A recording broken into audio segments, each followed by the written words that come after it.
Now, in this period of sexual market deregulation, in this period where it's basically a sexual free-for-all, you can do whatever the fuck you want insofar as sex is concerned, you have a very, very serious problem of sexually aggressive women who are, for all intents and purposes, sexually harassing men who don't want to sleep with them.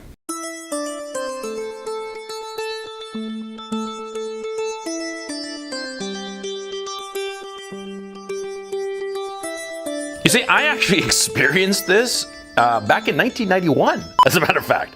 Yeah, because I dated some girl in college, briefly, very briefly, and she basically wanted to sleep with me, and I didn't want to sleep with her because I thought that she was a little bit nuts, a little bit weird, right? And because of this, I sweet-talked my way out of it and didn't sleep with her and sort of like dropped her and ignored her and then chased other girls, right? And she found out that I was interested in other girls, and she got mad. She got really mad, and she lied about me. She lied about me and saying that I had accosted her, that I had assaulted her, that I had harassed her via email. She said that I'd, the accusation that I had forcibly tried to kiss her. And because of this allegation, this unfounded allegation that had all kinds of holes in the story, I was suspended for a full academic year, my very first semester at Dartmouth. Well, term, but same thing. See? It happened to me, so I know whereof I speak, okay? Sexually aggressive women are incredibly dangerous, and you want to keep an eye out for them. See, what happens with sexually aggressive women is that they think that they are entitled to sleeping with whomever they want. They think that it is their God-given right to sleep with you, even if you don't want them. Because you see, in the normal course of events, what's going on? A man is chasing women, right? And the women are basically reluctant to give sex unless they have certain conditions met. Now, historically, insofar as our species is concerned, this is, of course, requirements that the man would provide for the offspring that the woman had with him, right? Because that's the nature of sex. You have sex and you're going to have a baby. Yeah, you do it enough times and eventually you're going to have a kid. That's the thing about sex. But with the pill, with contraceptives, with abortion, now that's not the case, now is it? And so because of it, a lot of women feel that they are entitled to having sex with whomever they want. And they can cause a lot of damage to you if they set your eyes on you and you don't reciprocate. How many times have you heard this story? Some guy didn't want to sleep with some girl. And the girl started saying, what's the matter with you? Are you gay? What's wrong with you? Or maybe you have a tiny pecker and you're afraid and you don't want to show your pecker to me, Shit like that. Really disturbing shit, really disgusting shit. And of course, it's obvious to everybody that the guy is simply not attracted to the girl. Okay? It's not that he's gay. It's not that he has a small pecker. It's that he doesn't want to sleep with her for whatever reason. Well, the fact that she's aggressively trying to shame him into sleeping with her is probably part of the reason that the guy didn't want to sleep with her now, isn't it? Huh? You tell me. Right, because a lot of these women are just simply awful people. Let's cut to the chase. Okay, they are awful people. People in the left especially talk about being privileged and entitled and all the rest of it. But these sexually aggressive women who are so entitled, who will say the worst and most awful things to you just because you just don't want to have sex with her, right? They're awful. They are privileged and entitled little bitches. But you have to take care of yourself because they can spread a lot of damage. And the way they spread damage is by gossip. Yeah, they tell other people about you. They say that, oh, you're probably gay or you have a tiny dick or whatever. They'll make up, or like what happened to me, they will outright make up accusations that can hurt you very seriously. I mean, I was lucky because I was only suspended because there were so many holes in this girl's story that people were sort of like, oh God, this sounds like bullshit, but we don't want to look bad. And that's why I was only suspended instead of outright expelled. See, a vindictive woman can cause a lot of damage in a man's life, okay? And a lot of these women, these sexually aggressive women, they're incredibly vindictive and they will have no trouble whatsoever doing whatever it takes to hurt you. I mean, there's some story I remember about some guy some high school kid out in California who had this incredibly promising career in college football and potentially the NBA or whatever, because it's happened so many times. But anyway, the point is, see, the guy was accused of rape or some shit like that. And it was just some girl who wanted to fuck him, and he didn't want her. Okay? And so she made up lies and ruined his life. And to tell you the truth, now that I think about it, I'm realizing that it's two separate stories. One for a kid that happened in high school, and another for a kid who happened to in college. And see, the outcome was the same. His life was ruined. It happens all the time. And of course, people are going to believe her. You know, we live in the Me Too times now, don't we? So what you have to do is get ahead of the situation. Oh yeah, when you realize that some woman has her eye on you and she's offering you sex and you do not want to have sex with her, okay? There are basically two options. One is to have sex, you know, just close your eyes and do the deed. That's one possibility. But the other possibility is to tell her no. Now, if you tell her no, then you'd better be prepared to go to war. And the best way to defend yourself when you go to war is, well, to have a really strong offense. You know what I'm saying? Yeah, because what you have to do is that when you turn her down, you have to realize that she's going to try to hurt you any way she can. Even if she might be a nice person, even so, you just have to assume the worst. And so what you have to do is go out to everybody that you know, and you have to say that you turned her down and that you don't want to have sex with her, but she acted as if she were entitled to sex with you, and you're very worried.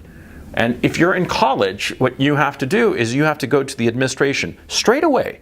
I mean, the second you turn her down, you got to go straight to the administration, straight to the someplace, I don't know, like the infirmary or sexual assault center or wherever the and you have to report her. Yeah, I mean, though it may sound, you got to report her. Yeah, because if you don't do it preemptively, in a day or two, this woman is going to stew on her anger, and she's going to report you. Because it happened to me. I know whereof I speak. See, in the Bible, they talk about Jezebel. They talk about vindictive women. You know, in the Bible, and Clytemnestra, and the whole issue with Agamemnon. Clytemnestra killed her own daughter over her vindictiveness towards Agamemnon, right? I mean, come on. You got to, you know, realize what's going on. Women, when they are angry at you, when they want to fuck you up, they can do so. They have done so for millennia, okay? They have used the social rules to their advantage, to your detriment, and they have fucked over better men than you and I will ever be. Yeah. So you have to get ahead of the situation. It's as simple as that. Socially, you have to tell your common acquaintances what's going on. You have to tell them that you just turned this woman down and that you just didn't want to sleep with her, and that's that, and she got really pissed off about it, and you just basically say that, you know, you're not interested in her. That's what you have to say socially. Insofar as the college is concerned, you got to go and denounce her instantly, and don't fucking hesitate. Don't put it off. Don't think that, oh, it'll work itself out, you know, just like let sleeping dogs lie. No. A sexually aggressive girl, you turn her down, she is going to go vindictive on your ass. She's going to rape you, figuratively, metaphorically. But it's going to hurt a hell of a lot more than if she'd actually raped you. You know what I'm saying? Now, if this is in a work setting, holy shit, you're in trouble, okay? If it's in a work setting, a sexually aggressive woman, right, is going to create all kinds of trouble with you, with your human resource department. And if she is a superior to you, she will cause even worse damage. Yeah, because what she'll do is, you know, she'll keep opportunities from you, or assign you into dead-end jobs, or just, you know, grunt work that is not fulfilling or that might actually hurt your career. And she can do all sorts of things, right? I mean, a person at a superior level in a job, you know, you curry favor with one, you can get like the cherry on the sundae, right? And you are on somebody's list, and they can wreck your job and your career into the future. So of course, in a work situation, you got to identify these sexually aggressive women and you steer clear of them. It's as simple as that. I mean, you're a fucking grown-up. You can steer clear of somebody if you really want to, right? You know how to do that. You know how to make sure that your contact with somebody who is potentially dangerous to your job or your career is minimized. You know how to do that. And, you know, people talk. That's the great advantage of being social animals. People talk.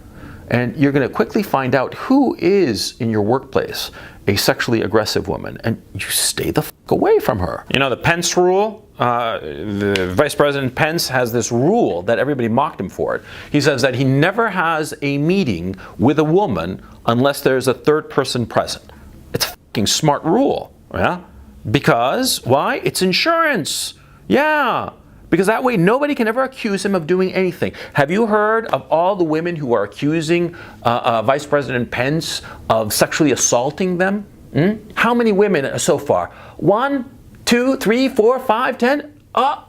0, you tell me? Not one? Not a one? Huh? That's fucking weird. And what about Joe Biden, huh? See, old-fashioned rules like the Pence rule, yeah, they're old-fashioned, but they're fucking effective. Yeah. In a work situation, you want to apply the Pence rule. Okay? At first, because you're not going to know who is a sexually aggressive woman. And then later on, once you have identified those sexually aggressive women, you want to have a third person present so that nothing happens to you. Yeah. And whenever the possibility of this sexually aggressive woman coming up to you on the sly, like maybe at some, after work drinks or some shit like that, you get the fuck away from her. You get away from her as quickly as you can. Because remember, even if you have a good time with her and you fuck her and have a great time, eventually, it's going to blow up in your face, because eventually these relationships, they always end badly. And they'll end badly for you. See, because in the way things are today, men, straight guys like you're the ones who suffer. We're the ones who suffer. Yeah? See, if you were gay, nothing would happen to you, right? If you were, a lesbian woman, nothing would happen to you. You're a straight guy. You are the prey nowadays.